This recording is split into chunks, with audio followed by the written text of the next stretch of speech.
Bonjour à tous, bienvenue dans Racing Channel numéro 55 pour une émission de novembre un peu particulière puisque, comme vous l'aurez constaté, nous sommes dans les ateliers de Pascal Mercier à Caen, près de Tournai. Pascal Mercier, on le connaît comme pilote d'autocross, de rallycross, il a multiplié les titres de champion de Belgique et champion d'Europe et maintenant c'est un préparateur connu et reconnu. Alors Pascal, parlez-nous un peu de la préparation de ces engins qui, je crois, certains vont participer au Dakar au mois de janvier. Oui, exactement. On prépare 3 véhicules pour le Dakar. Pour résumer, en fait, on a roulé le championnat de France d'endurance. On a gagné les 3 épreuves de 6 heures et on a gagné les 24 heures de France. Suite à ça, on a eu beaucoup de demandes de préparation de véhicules. Et puis, j'ai des amis du nord de la France qui m'ont demandé si je voulais préparer des Can-Am pour faire le Dakar. Et après réflexion, j'ai dit que c'était un beau défi à relever. Et avec toute mon équipe, on est occupé de relever ce défi. Et voilà, les véhicules sont quasi terminés. Il nous reste quelques petites préparations au niveau des GPS. Et dans 10 jours, les véhicules sont chargés et partent pour l'Arabie Saoudite. Je suppose que ça représente un travail absolument colossal et que vous êtes quasiment dessus jour et nuit, pratiquement. Oui, exactement. On travaille minimum 12-13 heures par jour. On est à 4-5 personnes. Les nuits, on récupère un peu, puis on commence à réfléchir, et puis à ce moment-là, on ne dort plus. Mais bon, tout est dans le timing. Les véhicules ont été testés la semaine passée, ils ont super bien fonctionné. Les pilotes sont très contents et tout se passe bien jusqu'à présent. On doit encore charger les pièces et terminer une petite semaine de travail et on est bon. Ok. Eh bien, ne partez pas Pascal parce qu'on a encore besoin de vous pour la suite de l'émission. On va enchaîner avec le karting et on part pour Mariembourg où il y avait lieu les finales des Yamé Series Benelux. Malgré la météo automnale et la grisaille et de nombreuses averses, le spectacle fut de toute beauté. 142 pilotes s'étaient donné rendez-vous sur cette piste. On part tout de suite pour Mariembourg grâce à Prodif et au RACB. C'est parti pour le karting des Fagnes, c'est dans Racing Channel et c'est maintenant. Vous êtes un passionné de moto, à la recherche d'une tout-terrain, routière ou sportive, alors n'hésitez pas à venir pousser les portes de chez Moto-D. Ce sont près de 20 années d'expérience que nous mettrons à votre service afin de vous donner des conseils professionnels sur le choix de vos envies. Moto-D, le numéro 1 de la moto d'occasion. Lors de l'avant-dernière épreuve de la Yamé Series Benelux, c'est mi-août à Genk qu'on pensait voir Sacha Van Pas de Poche coiffer la couronne en mini. Il n'en fut finalement rien. Le Néerlandais a vécu un week-end noir dans le Limbourg pendant que le jeune Français Clément Outran s'imposait dans la classe des 7-11 ans, préservant ainsi ses chances de coiffer la couronne lors de la dernière épreuve du championnat ici à Mariembourg. Au moment de s'élancer pour la finale, ce sont donc Thibaut Ramakers et Clément Outran qui se retrouvent sur la première ligne. Et c'est le Français qui prend le meilleur départ. Le jeune nordiste sait qu'il peut encore être champion en cas de victoire, même si un sacre éventuel dépend aussi du résultat de Sacha Van Pas de Poche. Il creuse l'écart, derrière Sacha Van Pas de Poche est menacé par Arthur Vossor. Arthur Vossor, c'est impressionnant, dans ces conditions et qui emmène Thibaut Géladé dans sa rue. Après avoir doublé Sacha Van Pas de Poche, Arthur Vossor revient sur le leader Clément Outran. Pour la 3e position, par contre, c'est animé entre Sacha Van Pas de Poche et Thibaut Géladé. Et c'est Thibaut Géladé qui prend l'avantage. Pour l'instant, Clément Outran pourrait être champion. Mais pour ce faire, Clément Outran doit s'imposer absolument dans cette finale et Arthur Vossor ne l'entend pas de cette oreille. Il parvient même à prendre la tête. Malheureusement pour lui, quelques centaines de mètres plus loin, il va partir à la faute, laissant donc Clément Outran s'imposer devant Thibaut Géladé et Sacha Van Pas de Poche qui, avec cette 3e position, s'impose de justesse au championnat. Mais c'est Clément Outran le vainqueur du jour.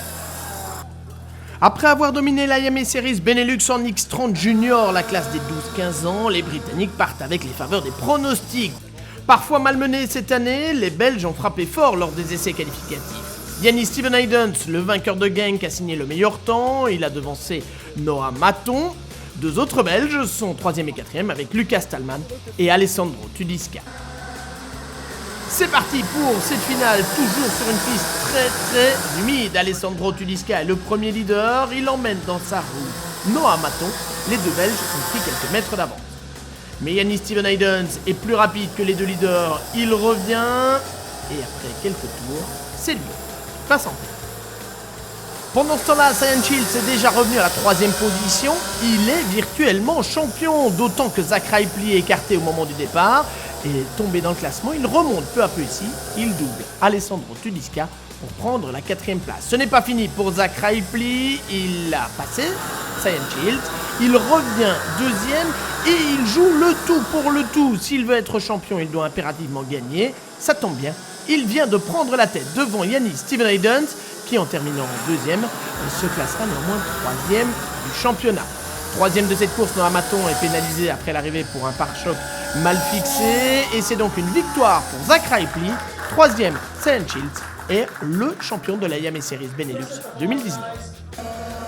En ce premier week-end de novembre, le karting des Fagnes de Mariembourg accueille la finale de la Yamaha Series Benelux. Et dans la catégorie X30 cadet des 10-13 ans, c'est le néerlandais Milan Kok qui aborde en leader ce 5e et dernier rendez-vous de la saison. Kimi Abraham boucle le premier tour en tête, mais regardez qui est déjà revenu derrière lui. Milan Kok, le néerlandais, se dit que la meilleure défense, c'est l'attaque. Il passe d'ailleurs ici en tête devant Kimi Abraham. Il n'est pas décidé à jouer les épiciers et à se contenter simplement d'une position lui assurant du titre. Belle bagarre donc pour la première place, belle bagarre également pour la 3e position entre le Suédois Vilgot Berntsson et Ryan Moya, le double champion de Belgique de karting indoor qui finira par perdre un peu le terrain et qui, dans son duel avec Simon Lacroix, bien revenu depuis la 11e position, devra s'incliner. Simon Lacroix qui termine donc à 4e ici. Fantastique 3e place pour sa première apparition dans la Yamaha Series Benelux pour le Suédois Vilgot Berntsson qui n'a donc pas raté sa première. Et puis devant, eh bien, c'est Kimi Abraham qui s'impose, mais en terminant 2e, Milan Kok est champion.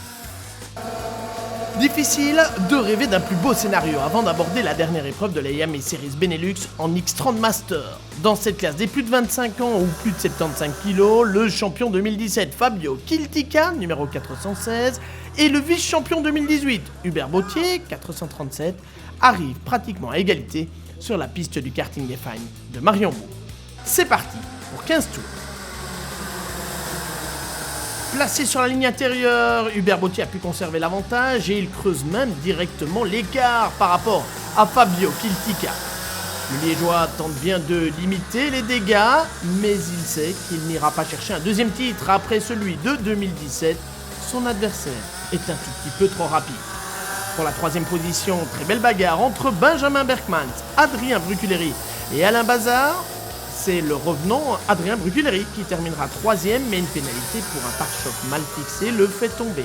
À la 4e place, tout profit pour Alain Bazard, le champion chez les plus de 45 ans, qui s'offre la plus petite marche du podium.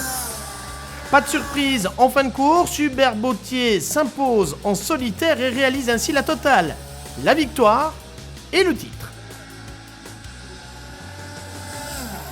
On continue notre visite des ateliers du Mercier Racing et on a même pris place dans un des buggy qui va participer au Dakar 2020. Je suis avec le pilote Axel Alletru. Alors Axel, tu as eu un grave accident de motocross même il y a quelques années. Alors le véhicule est adapté à ton handicap. Alors explique-nous un petit peu comment ça fonctionne ce buggy pour faire le Dakar 2020 qui n'est pas de tout repos. Alors pour me présenter, je suis Axel Alletru, j'ai eu un accident de motocross le 27 juin 2010. J'ai perdu l'usage de mes jambes. Aujourd'hui, avec des attelles et en récupérant les quadriceps, je peux remarcher quelques kilomètres avec des béquilles et des attelles. Et aujourd'hui, je me suis lancé un nouveau défi qui est de faire le Dakar 2020 en voiture, en SSV. Tout à fait. Oui. Et donc j'ai dû adapter mon véhicule afin de pouvoir rouler malgré le handicap. Donc étant donné que j'ai aucune sensibilité dans les jambes, j'ai adapté une pédale de frein et d'accélérateur qui me permet de pouvoir tout le temps rouler presque comme un valide. D'accord. Et le soir, je suppose que ça nécessite quand même une certaine maintenance et tout ça. Chaque fois que tu vas arriver au bivouac, il faudra un peu vérifier tout ce système-là pour voir si ça fonctionne toujours, je suppose, en plus de la maintenance classique du véhicule. Alors effectivement, il y a beaucoup de maintenance. C'est un véhicule après qui est fiable. Pascal a l'habitude de pouvoir gérer toute cette préparation. Ouais. On a la chance de pouvoir l'avoir sur le Paris-Dakar, qui va nous accompagner. Donc c'est vraiment une grande confiance. Faut pas oublier que moi, avec le handicap, c'est quand même une épreuve qui est déjà extrême. Donc il faut absolument que le véhicule soit en très bon état. En plus de véhicule, il va falloir aussi faire la maintenance du bonhomme. Parce que, oui, étant donné que voilà, j'ai beaucoup de faiblesses, j'ai un kiné qui va m'accompagner au quotidien. Donc voilà, ça va être une énorme aventure. Et le team #JePeux 2020 avec Pascal est prêt. Allez, nous on enchaîne tout de suite avec le Rallye van Zuid-Limburg. Vous prenez un parcours qui ressemble à celui du Rallye van Aspengoop. Vous prenez des cordes bien grasses, tout le gratin des pilotes néerlandophones de rallye, quelques pointures du championnat national et ça donne le Rallye van Zuid-Limburg. Full Throttle est notre témoin sur place pour vous raconter tout en détail. C'est parti pour le Limbourg.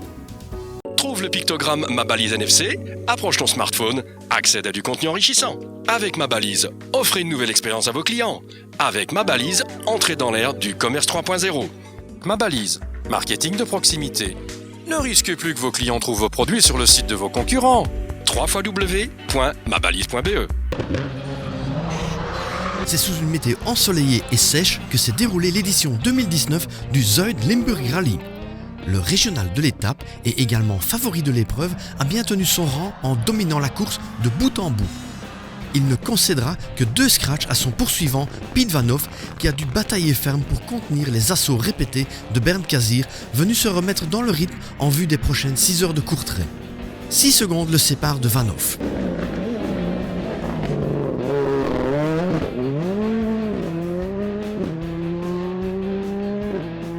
Relégués à plus d'1 minute, la 4e et 5e place sont occupées par les Ford Fiesta R5 de Steve Matern et de Tuur van den Abel qui clôturent ce top 5. La lutte pour la 6e place est restée incertaine jusqu'à la toute dernière spéciale. La Lancère de Jan Jacob se lance dans cette ultime spéciale avec seulement 1 seconde d'avance sur la Skoda Fabia de Jimmy Dont. Au TRC, on apprend que la Skoda a commis une petite faute, c'est donc bien Jan Jacob qui garde la 6e place. Bert Troyens place sa Subaru à la 8e place juste devant Patrick Dils.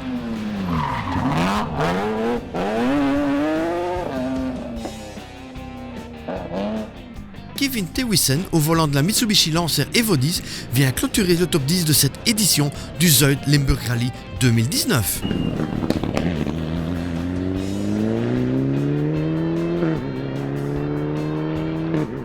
Alors Pascal, on continue avec la visite de ton atelier et on se retrouve ici dans un châssis nu qui est arrivé comme ça de l'usine, pas tout à fait puisqu'il était complet. Tu l'as démonté et puis après, comment en arrive-t-on à avoir une auto de course prête à prendre le départ? Explique-nous un peu ça. Ben voilà, donc la voiture arrive complète, on la démonte. Ce châssis-ci est un châssis FIA, ça veut dire qu'il est complètement en chrome de molybdène. Après, on installe un réservoir de 130 litres qui est le maximum pour avoir une autonomie de 250 km, plus ou moins 10%.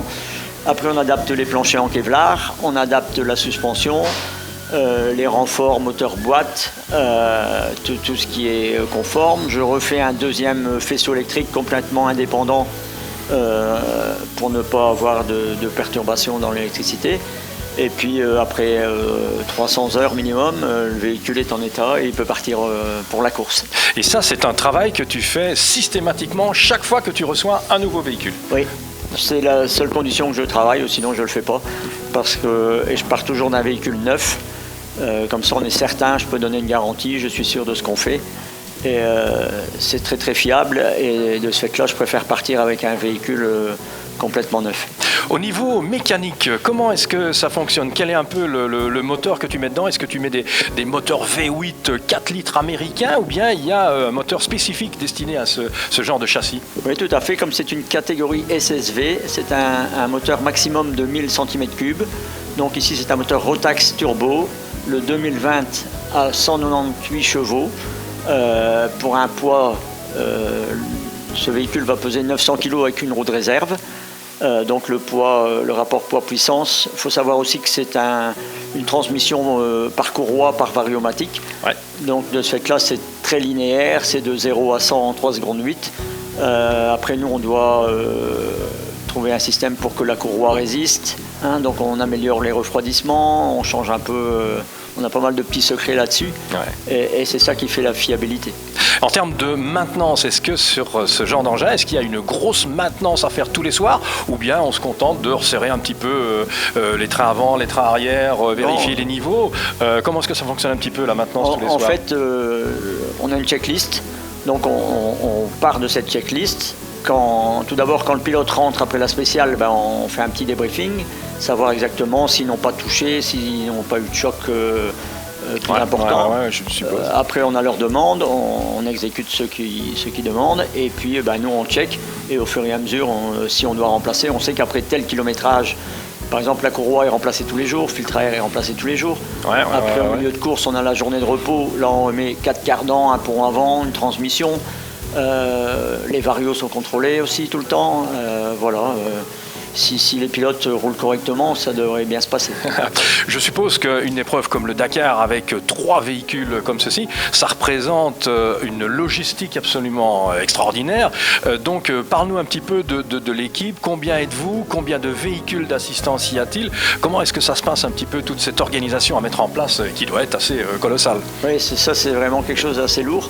On a un nouveau camion d'assistance. Ouais. En fait, c'est un camion avec un porte-à-cabine qui est déplacé chaque soir. Ce camion s'ouvre en deux.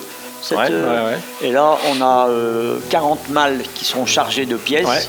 On a tout l'outillage, on a tout ce qu'il faut, groupe, compresseur. Après, sur la piste, on a un véhicule 4x4 qui peut aider en cas de coup dur. On a un deuxième camion qui est aussi sur la piste qui peut ramener un véhicule. Tout ça est prévu, bien organisé. Après, je crois qu'il y aura certainement des plans B. Il va y avoir des imprévus. Voilà. Ce qu'il faut aussi savoir, c'est qu'on est 3 véhicules plus Axel qui est un peu votre pilote vedette là, votre pilote phare. Je leur disais, le soir il manque un véhicule, le lendemain on démarre à 4h du matin, qu'est-ce qu'on fait? On ne peut pas l'abandonner, mais on ne peut pas pénaliser la tête de course. Donc tout ça, ce sera des décisions à prendre. C'est une organisation. Je m'en doute bien. Le départ va être imminent. Je suppose que, comme le départ de l'épreuve est en janvier, je crois que tu vas déjà envoyer les véhicules au chargement à Marseille, c'est ça? Et puis le départ pour les Émirats arabes. Le 3 et 4 décembre, les véhicules doivent être au Castellet pour la vérification technique. Ça, c'est quelque chose qui est assez lourd aussi, donc je serai présent.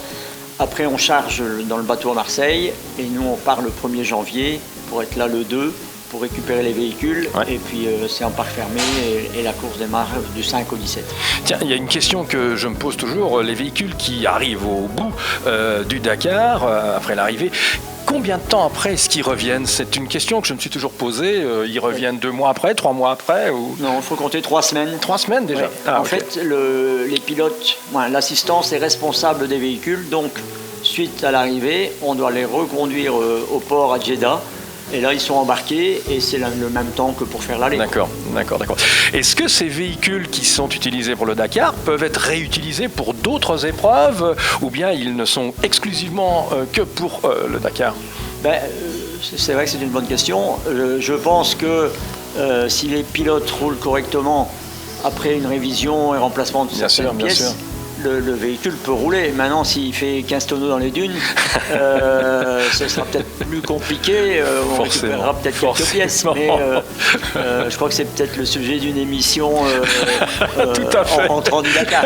Ok, il n'y a pas de souci. On se donnera rendez-vous.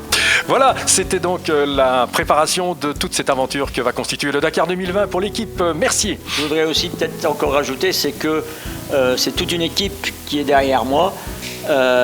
Et sans cette équipe, je ne serais rien, quoi. Donc, ça donne vraiment beaucoup de sacrifices pour la famille, pour tout le monde. C'est vrai que c'est une expérience, mais j'ai vraiment une très très bonne équipe qui me suit.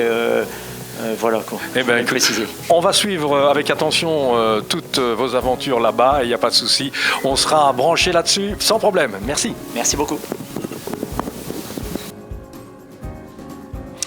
Le rallye du Condro constituait la 9e et dernière manche du championnat de Belgique des rallyes. Une fois de plus, cette épreuve avait attiré la toute grosse foule, tant au niveau des spectateurs que des pilotes. Un plateau de folie et comme d'habitude une météo digne du rallye du Condro qui a notamment bouleversé cette fameuse dernière spéciale du rallye. Les images sont signées La Sangle, Rallye 054, Full Throttle, le BRC et Mediasport avec bien entendu les commentaires de Serge De Wolf. On part tout de suite pour les bords de Meuse. C'est parti pour oui. Trouve le pictogramme Ma Balise NFC, approche ton smartphone, accède à du contenu enrichissant. Avec Ma Balise, offrez une nouvelle expérience à vos clients. Avec Ma Balise, entrez dans l'ère du commerce 3.0. Ma Balise, marketing de proximité. Ne risquez plus que vos clients trouvent vos produits sur le site de vos concurrents. www.mabalise.be. Nous sommes dans la ville de Huy qui accueille comme il se doit la dernière manche du championnat de Belgique des rallyes, le rallye du Condro. La 46e édition où le titre de champion de Belgique est toujours envisageable entre 3 pilotes. Le tenant du titre 2018, Chris Prensen, Sébastien Medoret et le vainqueur de l'East Belgium Rally, Adrien Fernemont. C'est sur des routes rendues particulièrement piégeuses par la pluie et la boue que les 136 équipages se sont lancés pour la première boucle riche en rebondissements. Guillaume de Mévius, de retour de Catalogne, s'est montré le plus rapide sur la première spéciale en signant le meilleur temps 4 minutes 29, devançant de 2 secondes l'Avoe Polo de Cédric Cherin. Stéphane Lefebvre, au volant de la Fiesta R5 Evo, réalise lui le 3e temps à plus de 3 secondes.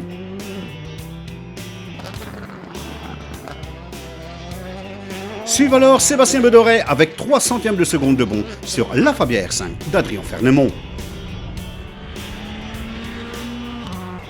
Quant à Vincent Verskuren, ici au volant de l'Avoe Polo de THX, il clôture le top 5 de cette première spéciale devant le Français Pierre-Louis Loubet. L'atout majeur de cette première boucle est sans conteste le choix des pneumatiques, un choix qui se révèle d'une importance majeure. Et pour Cédric Cherin, cela a déjà tourné à l'eau de boudin avec une sortie de route en contrebas immobilisant l'Avoe Polo dans un lit de boue. De son côté, Xavier Bonnier est lui aussi parti à la faute, terminant sa course sur le toit. Au classement général, après 3 spéciales, c'est Stéphane Lefebvre qui rentre leader pour la première assistance avec 2 secondes 6 de bond sur Guillaume Demévius et 4,7 sur Adrien Fernemont. Ça commence à être des routes qui me sont familières. Après le nombre d'années qu'on vient ici, on n'est pas perdu et voilà, ça restait quand même un rallye, j'aime bien.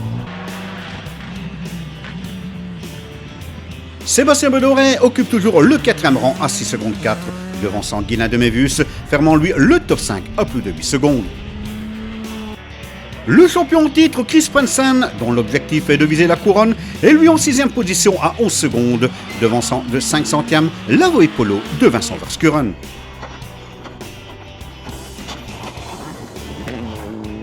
Quant au Français Pierre-Louis Loubet, après s'être fait une grosse frayeur, se contente du 10e rang derrière la Fabia R5 d'Olivier Collard et l'Avoe Polo de Xavier Busch.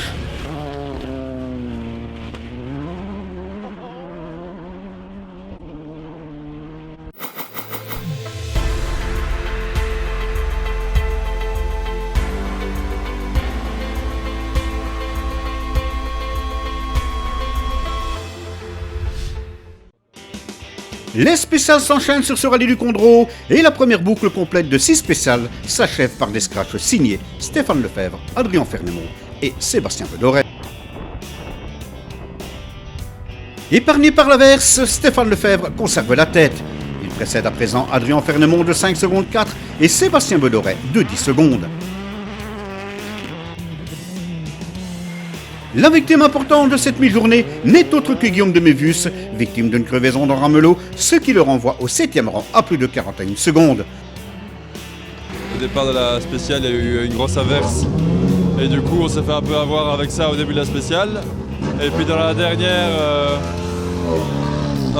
on a une crevaison malheureusement, je sais même pas où. On va regarder la vidéo, mais ça tape pas, on prend pas une mauvaise corde, donc on sait pas encore où on crève, mais on crève à l'avant droite, donc on doit ralentir jusqu'à l'arrivée. Quant à son frangin Guilain, il occupe désormais le 4e rang à 18 secondes, précédant lui l'Avoe Polo de Xavier Busch.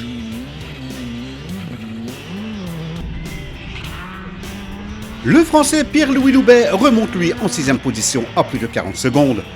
Quant au champion au titre Chris Prensen, il occupe le 8e rang, mais toujours dans les points en vue de la couronne.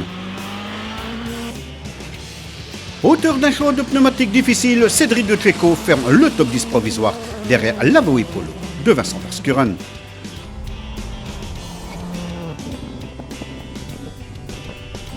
A noter également dans cette première boucle la double erreur de Grégoire Munster dans la 5e spéciale, le repoussant en 14e position à plus d'1 minute 35. En GT, c'est la Porsche de Pascal Gabon qui mène la danse devant une autre GT3, celle de Renault Vered. La première seconde partie de la journée a permis à Guillaume de Mévus de se remettre en évidence, en signant à nouveau un scratch dans le 7e et 8e chrono. Preuve que sans la malchance de début de course, il pouvait jouer avec les meilleurs. Quant à Chris Prensen, il signe son premier scratch dans la spéciale 9 de Baudelaire à mai. Preuve également que les choses s'améliorent pour le leader du championnat avant le final. Victime d'une crevaison dans la spéciale de Héron, Stéphane Lefebvre n'a guère perdu de temps. Et si la spéciale 9 a été plus compliquée pour lui, le nordiste reste leader au général avec 12 secondes de bon sur le jeune Sébastien Bedoret. Sébastien Bedoret qui lui a repris l'avantage à un Adrien Fernemont qui s'est offert une frayeur dans la spéciale 8, partant à la faute, il concède ainsi plus de 17 secondes.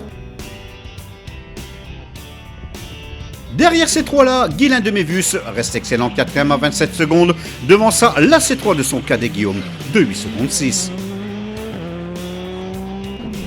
Suivent alors Pierre-Louis Loubet, Chris Prensen, Vincent Verschuren et Cédric de Checo.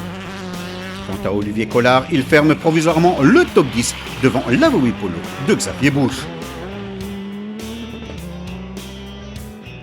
Si dans les 3 dernières spéciales de cette première boucle, les scratchs ont été attribués en partage, 2 pour Chris Prensen et 1 à Adrien Fernemont, Stéphane Lefebvre reste leader après 12 des 20 spéciales au programme.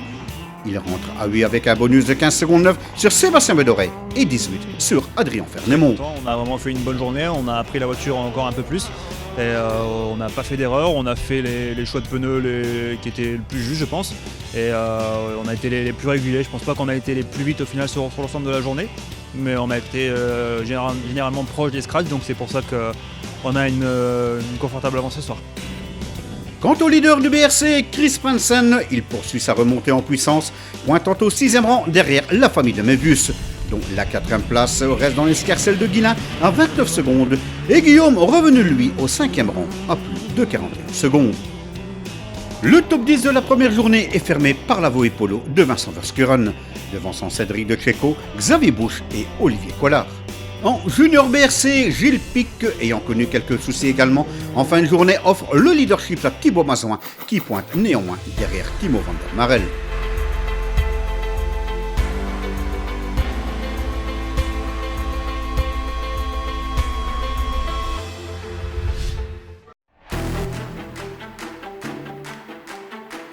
C'est reparti sur le front du 46e rallye du Condro avec 2 premières spéciales piégeuses à souhait, conséquence des boues omniprésentes.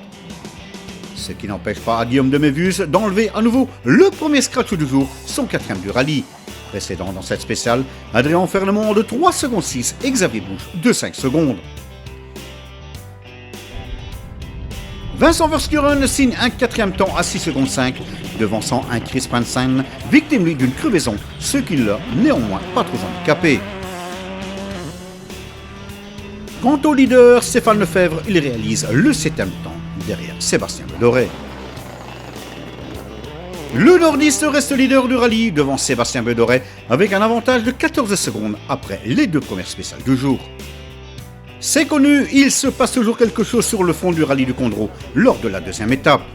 Et après les 4 passages de cette boucle matinale, où la spéciale de Sré s'est passée sans incident majeur, c'est dans le très attendu passage de Ouf et Clavier que les choses se sont précipitées. Chris Prensen a en effet compromis ses chances de titre en étant à nouveau victime cette fois-ci d'une double crevaison dans la partie terre de cette spéciale. Perdant plus d'1 minute et demie, le pilote de la Fabia R5 de Peter Schoenracin plonge désormais à la 9e place à plus de 2 minutes. Adrien Fernemont réalise lui la meilleure opération dans l'optique du titre en essayant d'assurer sa 3e place. Gêné par la Skoda de Prensen et à pneu crevé, Guillaume de Mévus reste 4e du général à 48 secondes, précédant ainsi Guylain de Mévus de 4 secondes. Derrière ce top 5 suivent alors Cédric De Cecco, Vincent Verschuren et Xavier Busch.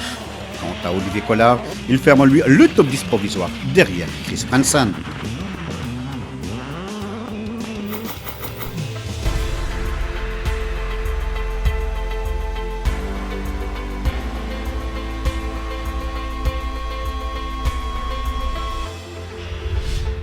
Il reste 4 spéciales, soit une boucle à parcourir sur ce rallye du Condro. Les 2 premiers chronos de cet après-midi ont confirmé que Sébastien Bedoret mettra jusqu'au bout la pression sur le leader Stéphane Lefebvre. Au terme de 2 nouveaux scratchs, l'officiel Skoda pointe à 14 secondes 8 du français. De son côté, après l'abandon de Chris Branson, Adrien Fernemont roule désormais pour le titre. Le Namurois préfère assurer sa 3e place, d'autant plus qu'il précède de Guillaume Demévus de plus de 25 secondes.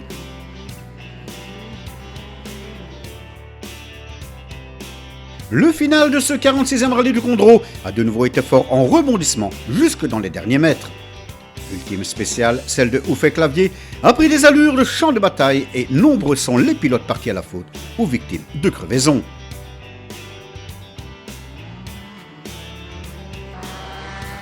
La principale victime est sans conteste Sébastien Bedoret, sorti de la route au passage du plus gros piège de la spéciale. De quoi le priver d'une 2e place plus que méritée et d'un titre en vue suite à la crevaison d'Adrien Fernemont.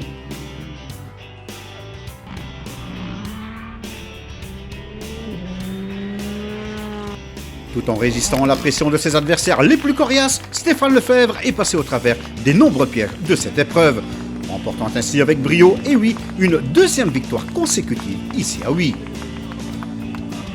Victime également d'une crevaison, Adrien Fernemont perdait beaucoup de temps, mais sa 4e place finale lui permet de décrocher le titre de champion de Belgique des rallyes 2019. Une incroyable consécration pour le Namurois, dont la saison a été tout simplement exemplaire. Ouais, je suis très heureux. C'était un finish difficile pour la tension. On crève après 4 km dans la dernière spéciale, donc c'était vraiment compliqué de se dire que ça pouvait quand même peut-être le faire. Mais bon, j'ai vu Seb dans le premier droite. Malheureusement pour lui, sinon c'était pour lui. Bon, le championnat s'est joué dans les 10 derniers kilomètres, incroyable. Je suis vraiment heureux d'avoir remporté ce championnat.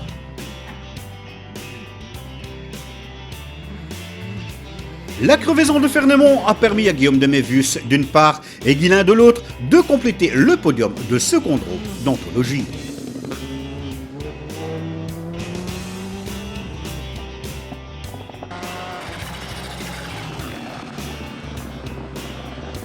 Avec les sorties de Vincent Verschuren, Nils Randvoort au même endroit que Sébastien Bedoret, la 5e place finale du général revient à Cédric De Cecco qui lui n'a jamais baissé la garde, évitant toute erreur majeure. Le Liégeois ferme le top 5 à 2 minutes 46 devant l'Avoie Polo de Xavier Busch, la Skoda Fabia d'Olivier Collard et la Citroën C3 R5 de David Van Est. Quant au top 10, il est clôturé par Bastien Rouard derrière le pilote Globfixer Peter Michel Krakow. En RGT, Pascal Gabon a été impérial avec sa Porsche 997 GT3 s'imposant largement devant Fred Bouvy. Tandis que Renaud Vered, rappelons-le, avait jeté les gants suite à des soucis de dos. De rebondissement, il en était également question en Junior BRC, avec une crevaison pour Thibaut Mazouin qui laisse ainsi la victoire à un Gilles Pic, passé lui par toutes les émotions ce week-end après 16 ennuis de cerveau direction la veille. Et enfin en historique, la mise hors course d'Arthur Kerkhoff offre le titre de champion, à dire que de vœux.